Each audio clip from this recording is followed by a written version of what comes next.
Welcome to Money on Tap, your personal finance headquarters. Money on Tap is where we bring out the professionals' experience and some fun in what we call three-dimensional investing, utilizing insurance, brokerage, and fee-based planning. That's what we do on this show. We look at all sides of the issues, and we bring a fully independent planning perspective to the table.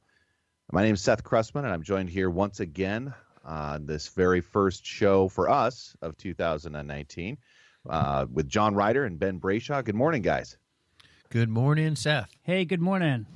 I'd like to welcome back Eric Morton. How are you doing today, Eric? I'm doing well. Thanks for the invite.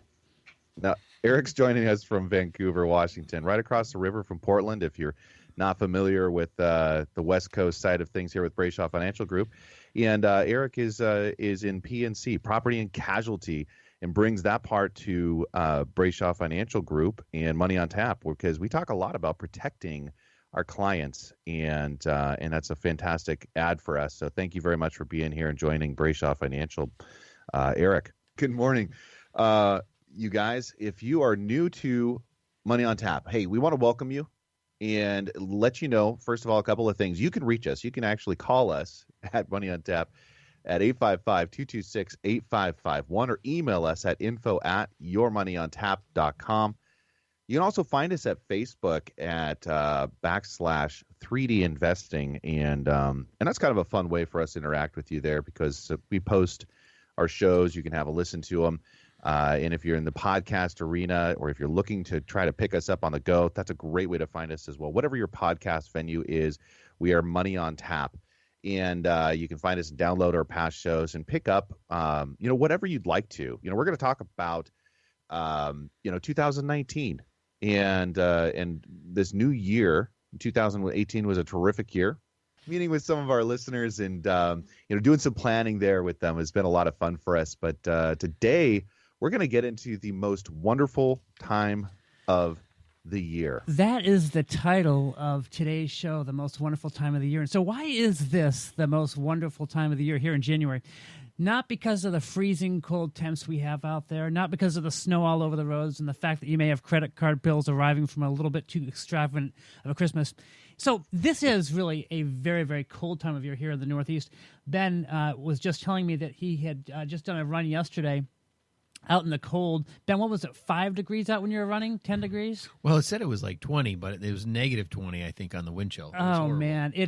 So it's been cold out here, but not also cold, but also, in addition to that, just wind chills. It's been tough. So congrats for you getting out there in the cold weather. Usually I used to have this, when I was running in the cold with a friend of mine, I'd have a 10 degrees and colder rule that if it was 10 degrees and colder, I was not running outside.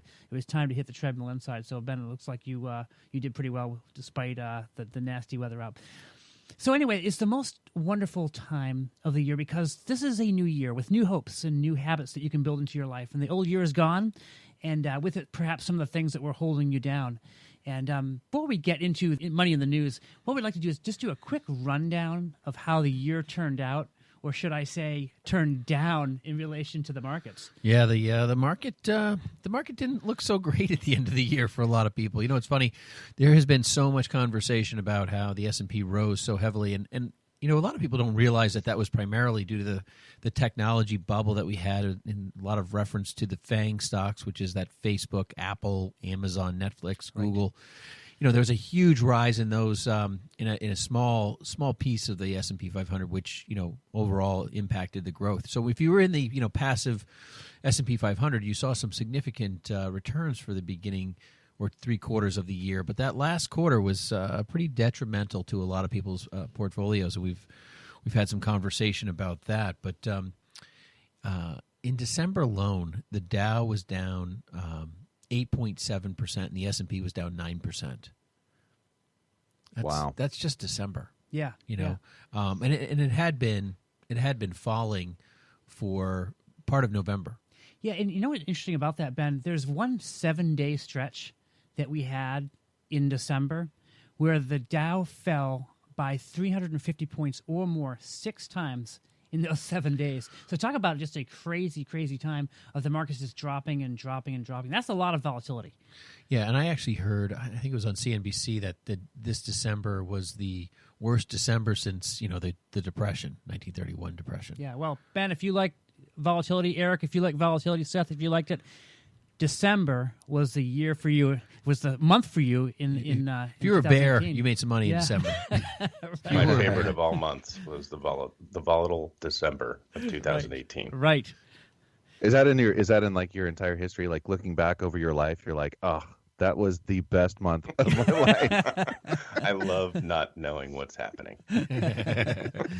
Well, on the roller coaster ride, right? That's you enjoy that click, click, click, click, click that goes up, and then you turn the corner, and there's that first drop. I mean, isn't that what it's all about?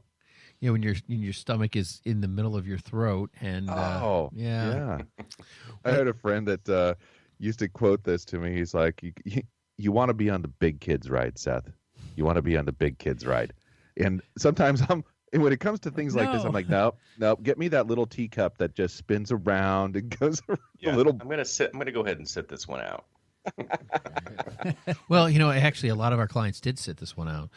We have like passive, and we have active, we have tactical, and a lot of our tactical active investors who wanted that type of plan inside our BFG D&I portfolios. I mean, most of them were going to cash. It was the third and fourth week of November. Ben, I'll say this: if there ever was a time where tactical management really worked very, very well, it was this past November when a lot. And you know what? Actually, CNBC had noted too that some of even the decline was influenced by a lot of the tactical managers, because a lot of the moving day average triggers that exist, and they all have different triggers. A lot of the moving day average triggers hit on a couple different chords. So, if you're using a 50, 75, 100 day, whatever, they were all hitting it at the same time. So a lot of the tactical managers did go to a cash or cash equivalent, or even some go to bonds, some go to oil and gas. It just depends. You never know, but we were very fortunate with what that is. But I think, some of the misnomer that exists around tactical and active investing is people think you just miss out on all the downside. And the truth is they're just cutting out or trying to cut out the deepest downs. So they have to see some of those negative trends. You have to realize some of that negative trend that, usually we tell people it's probably between a 3 and 7%, hopefully, trend down before you'll see stuff like that happen and pull out. But yeah, this method, this mechanism this time around did well for a lot of tactical managers. Hey, Seth, let's talk to people here that were opening up their account statements in the first week in January here. They got mailed out right around the 1st, 2nd, 3rd. Let's talk a little bit about that as far as some encouragement is concerned there. Love to, John, but as usual, I wanted to talk a little more about... You did not want to talk what I want to talk about. I didn't want to go there yet. No. Okay.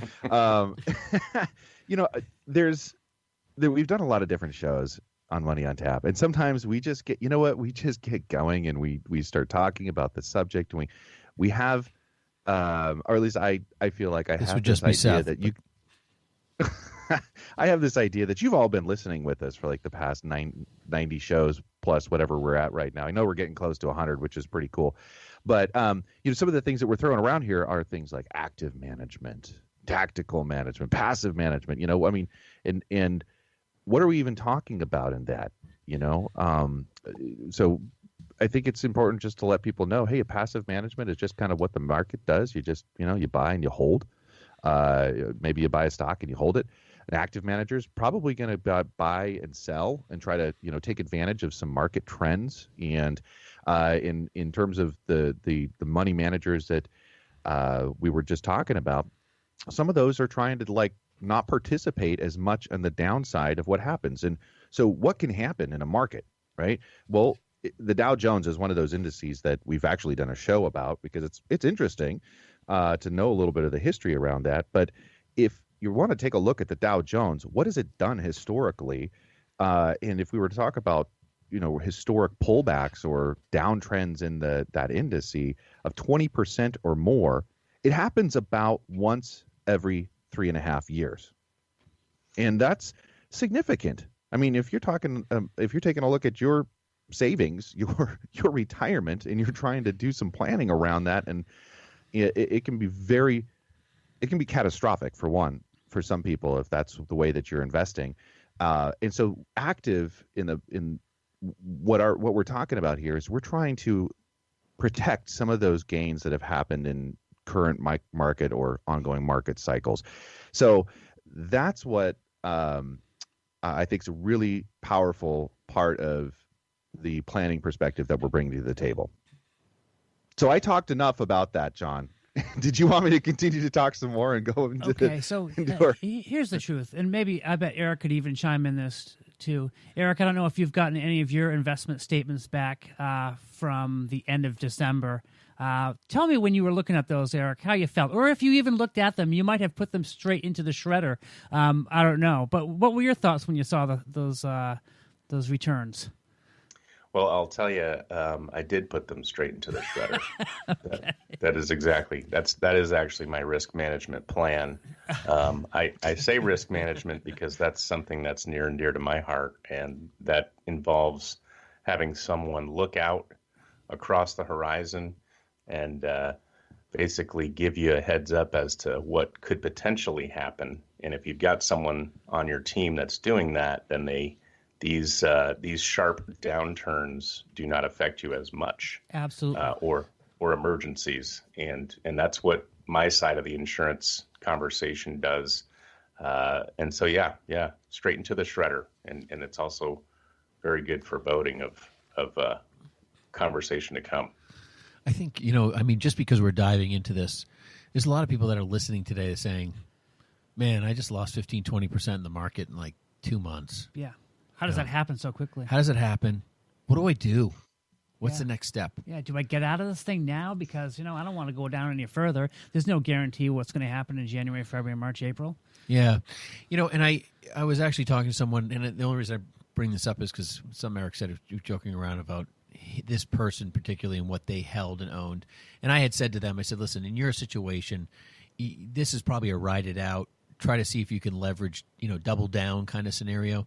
And what I said to this one particular person, I said, listen, if you believe in what you own, if you believe that what you purchased was good and strong and long-term value, then you need to stick with the plan that you originally designed it with.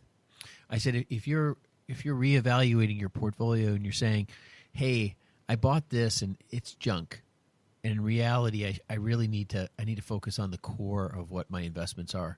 And I told this one person, I just said, hey, listen, get rid of the stuff you don't believe in and use those monies to double down on the things you do. Exactly. And don't just not believe in things because maybe your performance was poor in the last quarter. There's a lot of solid core investments out there. Just look at the market in general. The market in general has been down quite a bit. But if you're way, way down in investment, now is certainly not the time to cut those investments into to go look for something else. And that's if you believe in them. I mean, we're not giving anyone any particular advice here specifically about what to do with their portfolio, but based on your age, your risk tolerance, and what you own, all those things need to be evaluated by a professional saying things like, hey, listen, let's evaluate what you do own. Just don't sit there blindly and hold on to it, though. This is a couple things as far as advices I would give when it comes to your investments and when it comes to that shock you might have experienced when you open up your statement.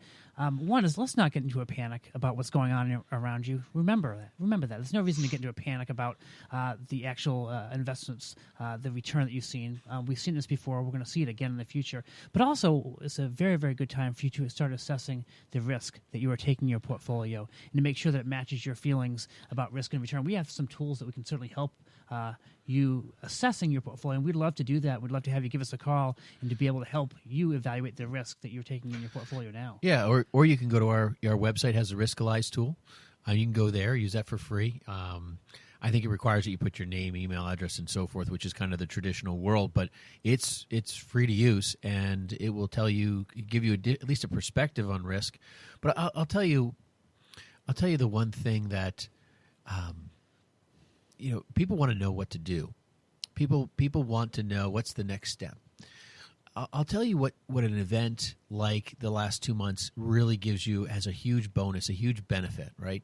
That huge benefit is to help you separate the dogs, of the marketplace, the dogs of the investments, the tactical managers that didn't work, the passive investment that maybe you weren't sure was too risky or was, not enough risk. I mean, this is going to give you perspective. You need up and downs like this.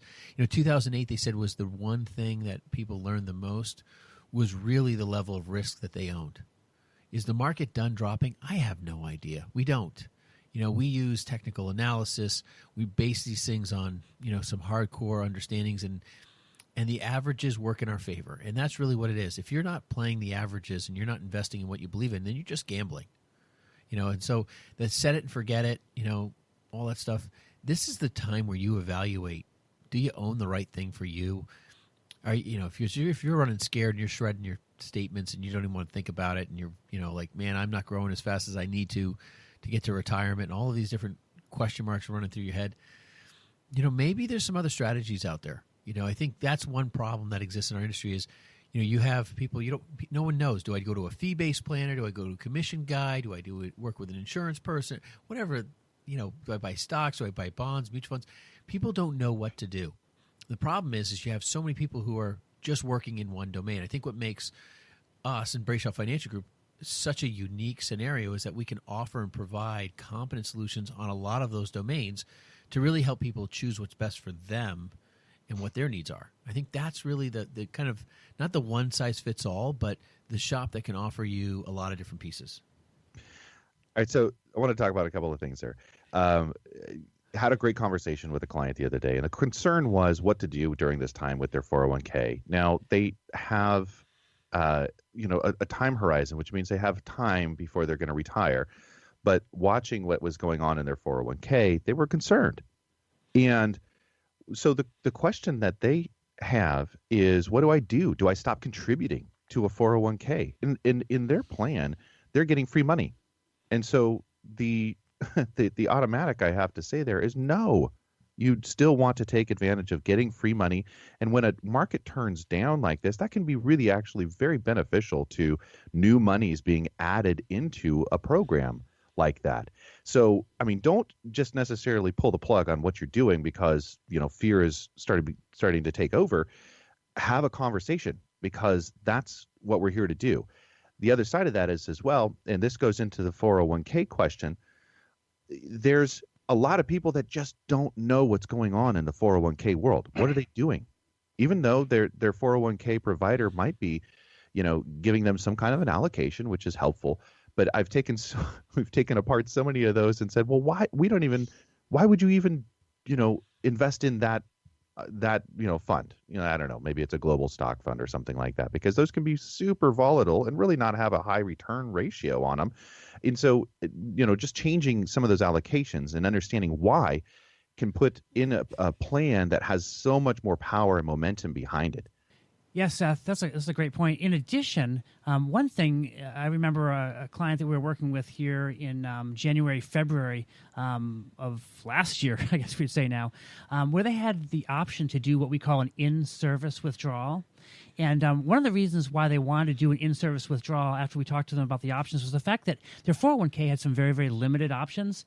And the fact was we were able to offer them a tactical-based type of solution. And I can tell you, when November, December, when the hard times came, they were very, very happy that they were able to do an in-service withdrawal and be able to protect some of those dollars. So I just remind you, if you have a 401k out there and you're in your 50s, late 50s, maybe getting close to retirement, and you have some limited options as far as what you're able to do with your money, an in-service withdrawal may make a lot of sense for you. And we can certainly talk to you about some of the pros and cons of doing that. But for this client, it actually worked out quite well. Hey, we're going to take a quick break here at Money on Tap. You can reach us at 855-226-8551 or email us at info@yourmoneyontap.com. Hi, my name is Ben Brayshaw, one of the co-hosts of Money on Tap. If you have questions when it comes to your retirement and are looking for a personalized solution, contact us at Brayshaw Financial Group.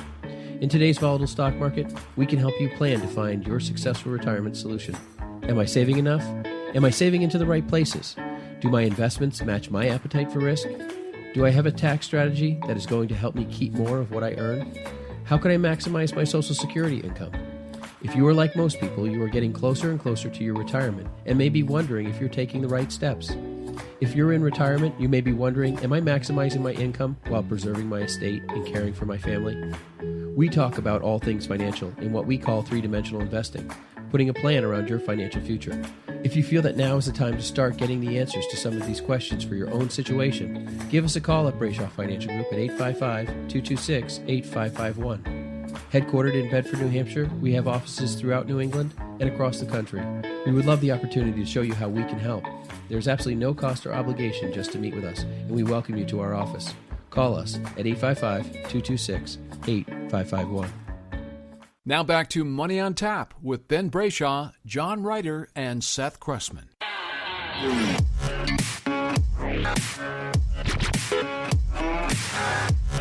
Welcome back. You're listening to Money on Tap, your personal financial headquarters. Money on Tap is where we bring out the professionals' experience and some fun in what we call three-dimensional investing. You can reach us at 855-226-8551 or email us at info@yourmoneyontap.com. Also, appreciate all the podcast listeners out there for liking and downloads.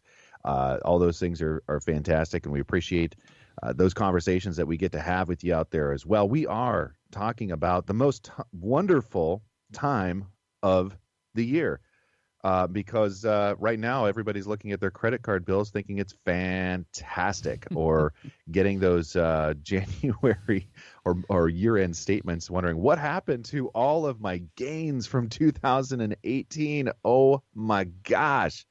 Well, we're gonna talk more about that and doing some planning around the 2019 season, and being proactive is one of the things we love to do, forward thinking and planning through these events, because they do happen, and we know that, and we've been talking about it for a while now. But before we get into that, we're going to get back to money in the news.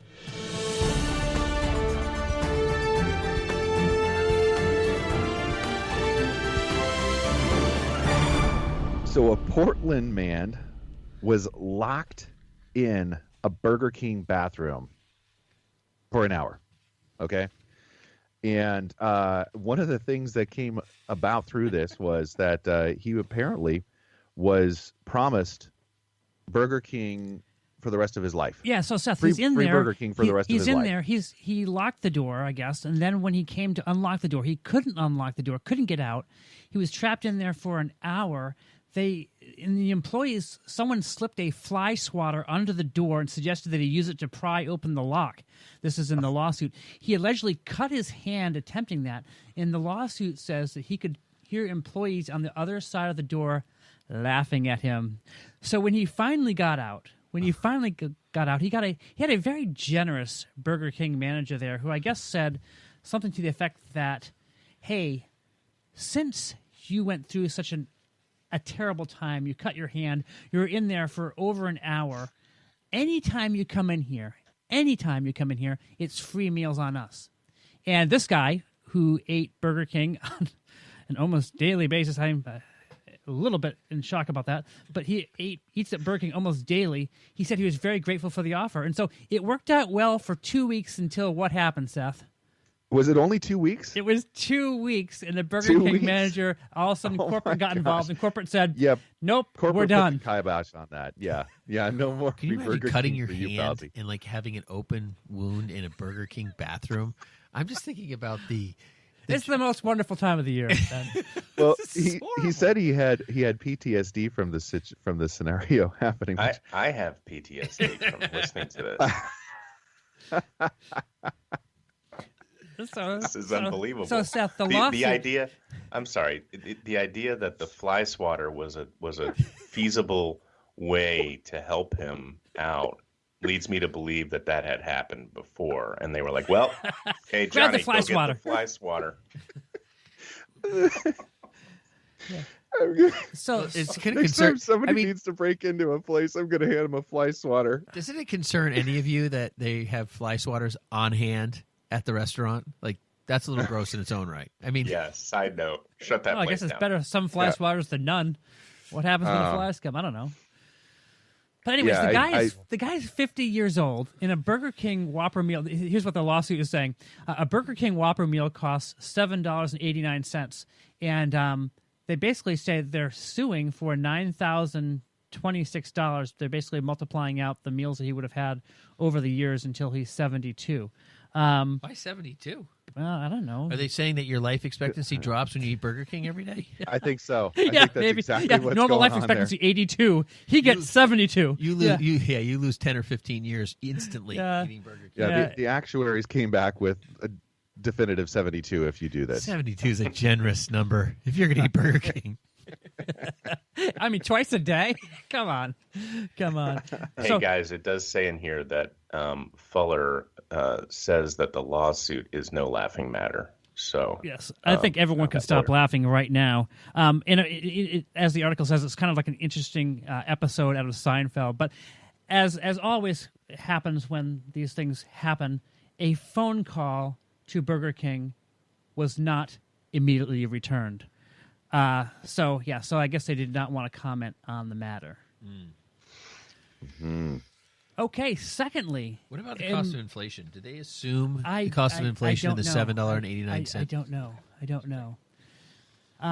So our second story today involves going from the gritty world of fast food to the very, very high and cultural world of Sotheby's auction. Yeah, so I don't know if you guys were reading the news. This is a while back in October. So this guy, he's a artist. I'm not really familiar with him. I guess he's pretty big in the art world. He's kind of a crazy guy. Last name is Banksy. Well, he goes by Banksy anyway. And he came to fame over London, where he would be doing different graffiti things and jumping all over town. And many times he'd do some kind of a crazy graffiti thing, take off, and the police would be chasing after him. He would jump off a building to another building and get away. So he's kind of a crazy guy. But anyway, back in October, Sotheby's auction had just gone and sold one of his paintings, and he had risen to prominence here. They actually got $1.4 million for this piece of art he did. It was actually entitled Girl with Balloon.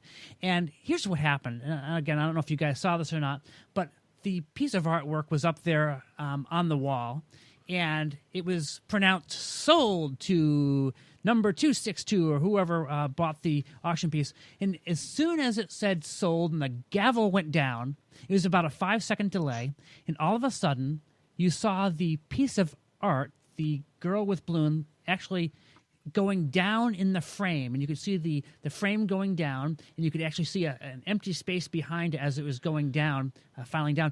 And then there's a shredder that had been installed at the base of this painting, and the whole work of art that had just been spent $1.4 million on went to trash. It was just totally shredded. And it so happened that this was something that the artist had actually put into the painting. And just recently, he tweeted or somehow identified to the person that bought the item. He said, it's now going to be called Love is in the Bin, as in the shredding bin. And this painting now is actually taking on another value. So there's this lawsuit going back and forth. The actual person that bought the investment, the painting, was actually thought it was kind of funny in a way, and there may be more value to the painting shredded than actually to the original because value. of the story. Because of the story. Oh yeah. And I've heard that the story, it's the history of art and so forth, like its travel, its time, its experiences, and how it lives. That is not like if a piece of art gets damaged and so forth in the eyes of, like common, like, oh, I'm looking at a piece of artwork. Yeah. There's still value to it because that's part of the story of the art, which is a bunch of junk, in my opinion. If someone pushes a hole through the Mona Lisa, it's not the Mona Lisa anymore, in my opinion. So, they actually said here that the reclusive prankster left behind yet another breadcrumb of a clue to his identity, because they weren't quite sure, well, who actually did this? There was no actual identification. It just happened. If you actually Google this on YouTube, it's pretty fascinating to actually see it happen. And everyone's just looking shocked. And the auctioneer then said, looks like we just got Banksy'd. I guess this guy, Banksy, is a pretty popular guy. But anyways, there's a partial view of his face that was accidentally caught on a bit of audience cell phone footage for the auction. It says that it's fair to assume that this guy was in the room to trigger the shredder he built into the frame at that precise moment. So pretty has interesting. to be there to see the crime. Yes. Interesting. So That concludes Money in the News for this week. Well, all right. We are going to take a quick break at Money on Tap. You can reach us at 855-226-8551 or email us at info@yourmoneyontap.com. And we are going to be back with 5 financial goals for you in this new year, 2019, folks. Don't go away. We'll be right back. On this Cliff Notes edition of Money on Tap, John Ryder introduces an interesting story about a lawsuit that wraps up with an incredible outcome. Ex-Chipotle manager accused of stealing $626, given an $8 million settlement for wrongful termination. New York Daily News reports that this manager, her name was Jeanette Ortiz, she was accused of stealing $626 in cash out of a cash register from the safe of a Fresno, California Chipotle Mexican grill. She was very quickly fired for this blatant thievery and justice was served. Right? Well, not quite. While her superiors maintained that the act was caught on tape, they failed to provide this purported surveillance footage and claimed it was destroyed. Frankly, claiming your main piece of evidence was eradicated isn't exactly the best legal argument in a courtroom. They accused her of something, they couldn't prove it, and now she is going to be retired for the rest of her life with no worries in the world at all. Honestly, this is what's like bizarre about our legal system or wrong about our legal system. It's like, did she really steal it? And then she got $8 million. It's like, this is what the problem is with our system. We're encouraging more people to create more lawsuits. It's like the cup of coffee. Everyone knows the cup of coffee that's spilled on the person at McDonald's and they won millions. It's supposed to try to make you whole. No one ever is whole from anything, you know? And so to overcompensate or only exacerbates the problem we have in our legal system. Thanks for joining us for this Cliff Notes edition of Money on Tap, with great tips from the pros in three-dimensional investing, utilizing insurance, brokerage, and fee-based planning. Now here's more Money on Tap with Seth, Ben, and John. Welcome back. You're listening to Money on Tap, your personal finance headquarters, where we bring out the professionals' experience and some fun in what we call three-dimensional investing. You can reach us at 855-226-8551 or email us at info@yourmoneyontap.com. Also, a big thanks to our podcast listeners for all the downloads and the likes, subscriptions, and subscribers out there. We love those conversations that we get to have with you there as well. Now, we are talking about the most wonderful time of the year, and we've had some fun with a lot of different stuff in the market already, as well as some money in the news topics. But we're going to talk about some things I think that are really appropriate, financial planning and, year-end planning beginning this 2019. We're talking about habits that, we want to try to employ in our programs and around our finances. Some people like to start a diet or an exercise program. We're talking about savings programs and some things that you can do right now, setting goals for yourself that will make 2019 a fantastic year for you. Seth, let me just tell you, I have a friend of mine. He's kind of funny. He's very, very consistent at the gym. He's always there. But he said, the one time that I always take off from the gym is in January. I take a full month off because in his experience of going to the gym in the past, it's always very, very, very crowded. He gets very tired of waiting for his elliptical to open up. He gets tired of waiting for the treadmill to open up. It just seems that everyone is so ambitious when it comes to January and the starting of a new year. Now, I just noticed that the other day in church. So I'm pulling up for church for the first time of the year. And let me tell you, they usually have some parking attendants on staff. They actually had a little bit more this time because it was jammed out the door. Just people kind of getting into the habit of, hey, I know I need to be in church. I know I need to be here. And so January is a good time to start. But isn't it interesting how the new year just gives us a new perspective, and it's really time to and I don't know where New Year's resolutions came about and all that, but it does seem like it's a great time to start thinking about some of the things that we want to start doing proactively, and maybe some things that we want to stop doing. So some people stop habits. Maybe it's the year where you stop smoking, where you stop overeating, or maybe it's also the time of year where you say, you know what, I want to be a little bit more proactive. Maybe it's time to start weightlifting again. Maybe it's time to go. I wish I was one of those really thin guys, and I said, I really need to eat more this year. That's going to be my goal. I need to put on 10 pounds. Come on. I know. For sure. Or maybe if I'm working I had out 5 financial goals, perhaps. Anybody have anything to mention on that? I exercise way too much. I need a lot less. Oh man! But yeah, today we're going to start talking. We're going to talk about 5 financial goals for the new year, and the first one we're going to talk about is almost kind of like eating your vegetables for the new year, because the first one we're going to talk about is something that really no one likes to talk about. So we're going to hit on it quick, but we're going to hit on it hard here. The fact is that it is important in this new year, and I don't care when you're listening to this, if you don't have a budget in place for your household, and if you don't know where the money's going, you may know where the money's coming from every single month, you know where that paycheck's coming from, but you may have no clue of where the money is going. And the truth is, we have a lot of clients out there, many of them who make an awful lot of money. But there's a lot of people out there who don't really have a good clue of where it's going. And the fact is, they look at the end of the year, they say, wow, I made $100,000, I made $125,000, whatever it may be. And they have no idea where those dollars went. So really putting together a game plan of where are those dollars going every month, and how do I portion that in the right place. Mm-hmm. So I think the number one here we got is, start a budget. I think the thing that's really interesting about the budget world is everyone says, oh, budget's so complicated. We have tools that make this very easy, very, very manageable. But I will say that there's not a person listening that doesn't have a budget or an idea of what they can and can't spend in their head. Yeah, yeah, they do. Everyone knows. Oh, I don't have the money for this, or yeah, we can squeak by this, but it's going to go on the credit card, and it'll take me a year to get rid of it. People know what their numbers are for the most part. It's just managing it, and it's just kind of like a diet, right? You got to manage. Like if you want to lose weight, you got to watch what you eat. You have to watch what you spend, and that's what a budget is. People get scared about that, but it doesn't have to be that bad.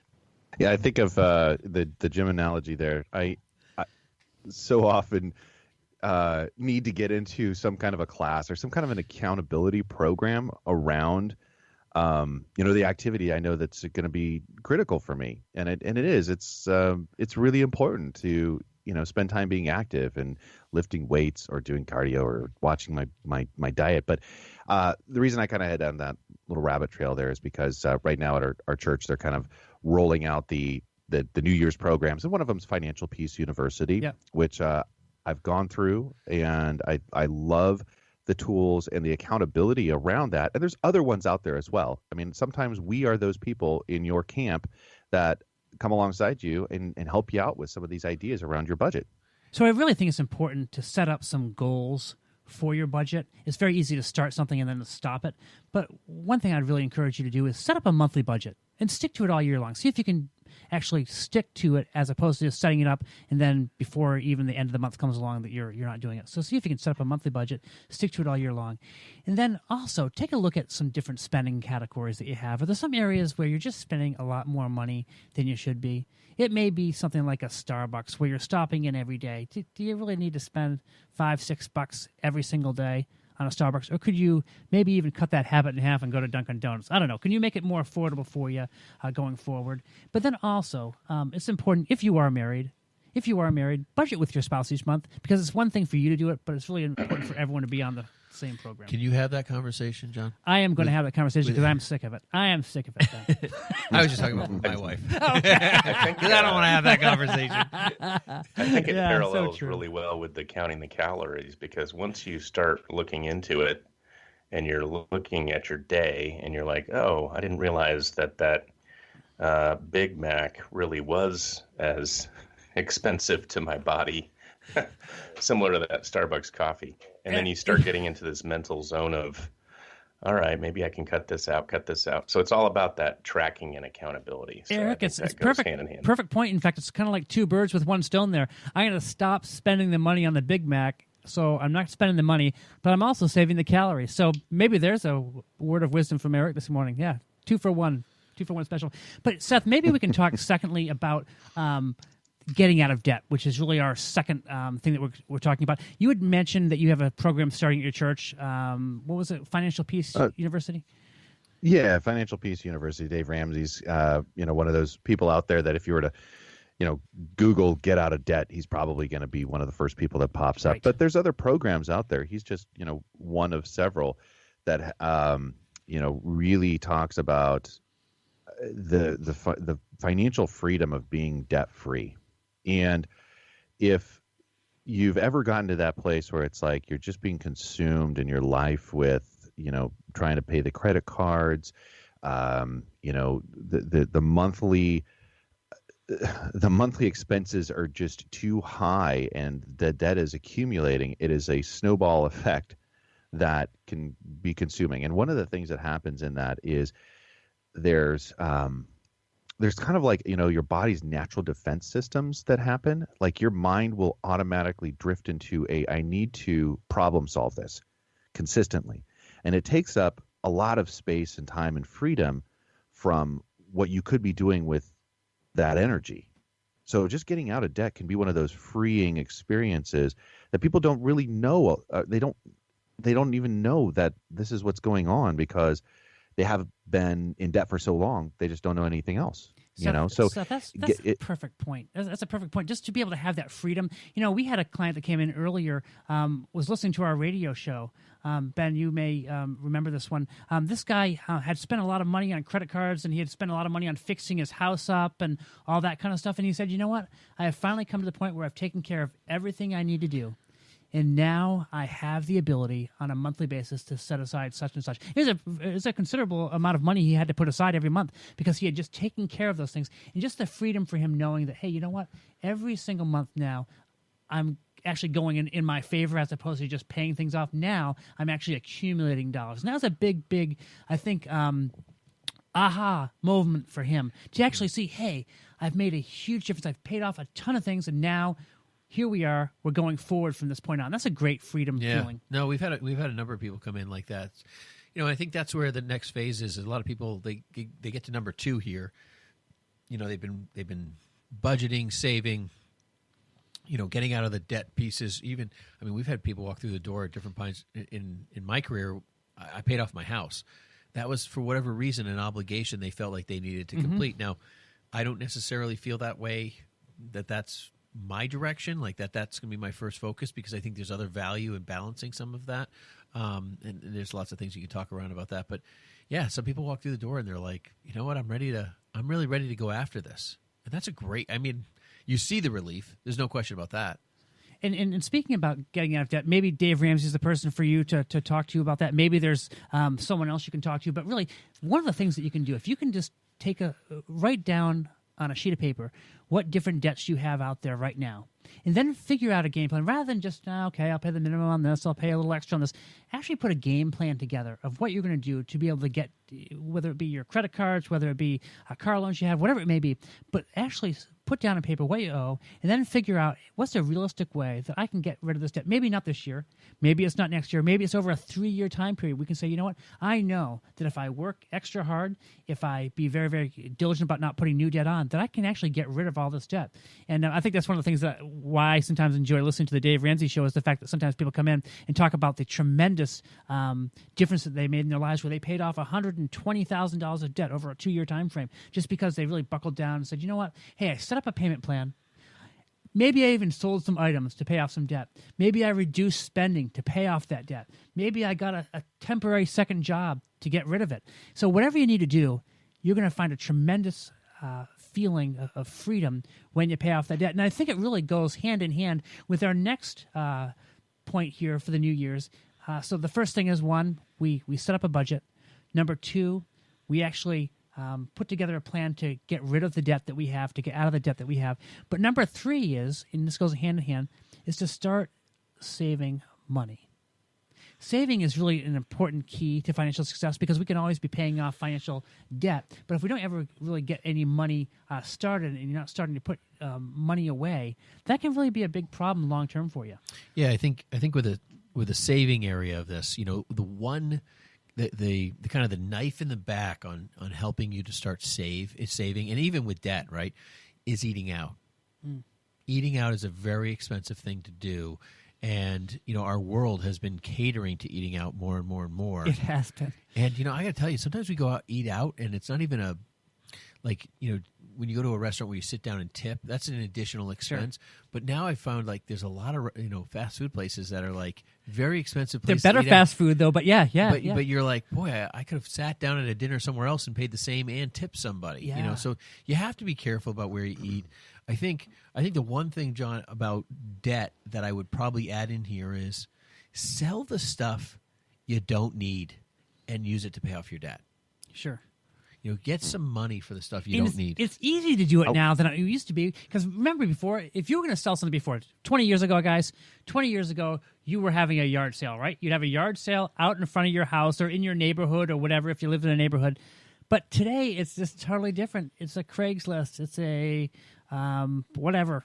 Someone wants that junk. Yeah. It's not just your neighbors. It's Right. not just the same. Right. Oh, they're having another yard sale, and you're depending on Stephanie and Steve to swing by and grab something again. I drove by. This is before Christmas. I drove by a neighbor's house that they were advertising a yard sale, and I was like, well, this is a really odd time of year to have a yard sale. And I drove by, their garage was opened up, but in their garage they had like racks and racks and racks of just, it was like stuff from the grocery store. Like there was like a row of Tide. There was, it was like, it was bizarre. Were they Y2K survivalists? Is that what they were? I thought it was the mob, maybe the mob. No, it's the couponing folks that are like crushing where they go and they fill up 3 shopping carts. And you're doubling up the coupons, and the store actually pays them. Yes, we owe you $12.75, sir. Yeah, yeah. Huh. So, talking about saving money, this is one of the things I really love about where we're at right now with Brayshaw Financial Group is we have a unique opportunity for you to save some money with us. Eric, would you like to talk a little bit about your experience with how you can help people in saving money this year? Well, the biggest thing is a lot of folks recently that have talked to me about their insurance is they haven't talked to anybody for 15 to 18 years. I just met with a couple on Thursday.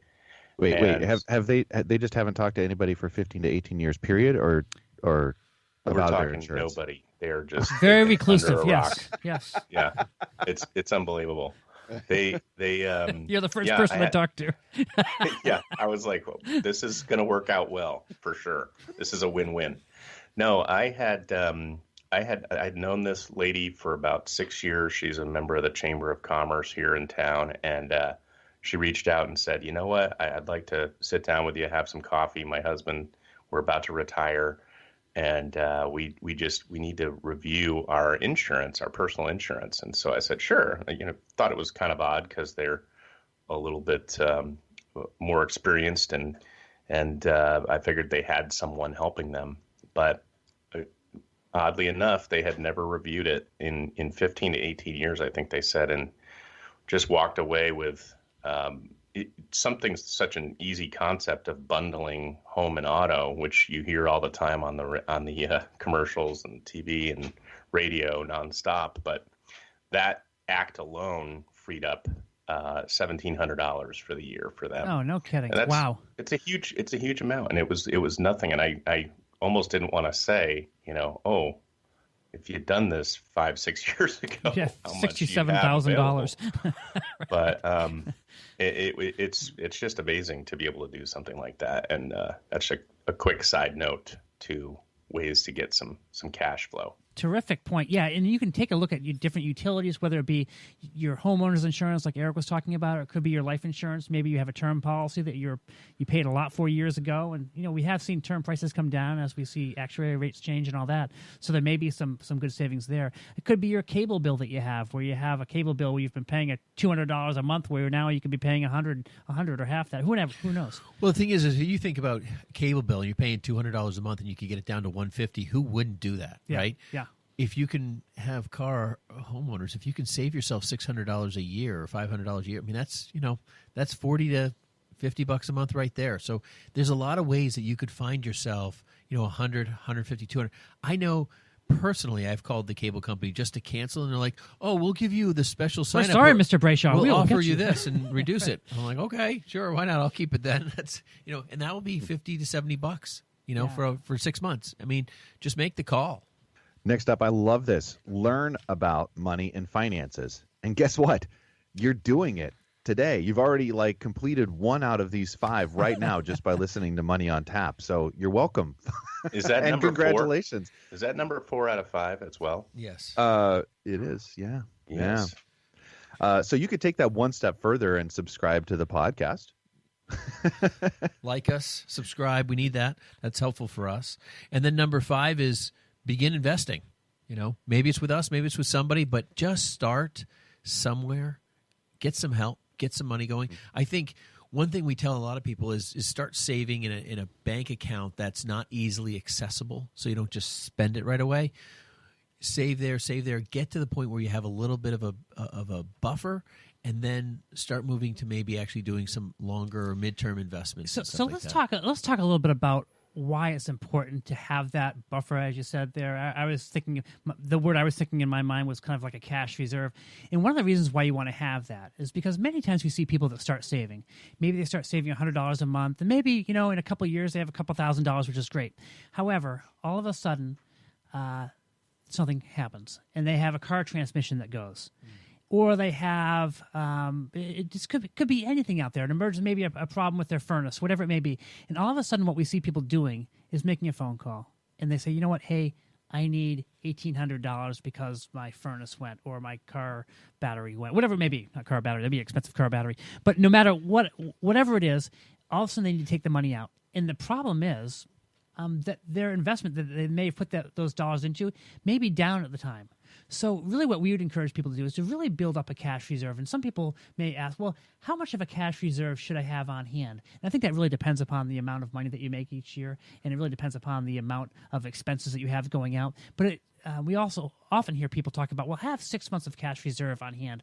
And you know what? For you, that may be very difficult to do, and for most people that is. But just having, I would say, at least have a couple months on hand so that something happens or where you need money, you can pull it out of your savings account that you have. You don't have to destroy the integrity of some investment that you started, because the last thing you really want to do is to pull money out where the market's down. Like we're in a prime example right now where now if you had started an investment a couple of years ago, now would not be the time to raid that investment because you'd actually be losing money. You're cashing in the investment when it's down. That's something that you really don't want to do. Much, much better to pull it out of a local savings account as opposed to an investment account where you started and you see market volatility. Yeah, those are all great points, John. Those are great points. If you're listening today and in any of these areas or things that you want to get started with, or you're looking to to take those first steps, give us a call. We can help get you the right tools. It doesn't need to be a cost or an expense. Budgeting, those types of things, those are where we give back. So give us a call. We'll help you get off on the right foot. Well said. You have been listening to Money on Tap today, and we talked about putting some habits in place for the new year. What happened last year is, well, it's last year. So what can we do now? These little steps that we can take today can make a big difference as we move forward this year. If you're a first-time listener, welcome. We're glad you're listening to Money on Tap, and if you've been listening to us for a while, maybe it's time for us to get together. Maybe we are part of those steps that you're taking this year in 2019 to improve your finances, improve your health around your finances. We'd love nothing more than to set up some time with you and see how we can help put a plan in place that makes a huge difference, and not only now but down the road. So you can reach us at 855-226-8551 or email us at info@yourmoneyontap.com. It's been a lot of fun, guys. Happy New Year. Happy New Year, everybody. The views expressed are not necessarily the opinion of this radio station and should not be construed directly or indirectly as an offer to buy or sell any securities mentioned herein. Investing is subject to risks, including loss of principal invested. No strategy, product, material, or tool mentioned can assure a profit nor protect against loss. Please note that individual situations can vary. Therefore, the information, products, materials, or tools mentioned should be relied upon when coordinated with individual professional advice. Past performance is not a guarantee of future results. results. This show may be subsidized in whole or in part by a product sponsor or issuer. Securities and advisory services offered through SagePoint Financial Incorporated, member FINRA SIPC, and a registered investment advisor. All other services offered through Brayshaw Financial Group LLC are independent of SagePoint Financial. SagePoint Financial and Brayshaw Financial Group do not provide tax or legal advice. Main office is located at 116 South River Road, Bedford, New Hampshire, 03110, and can be reached at toll-free 855-226-8551.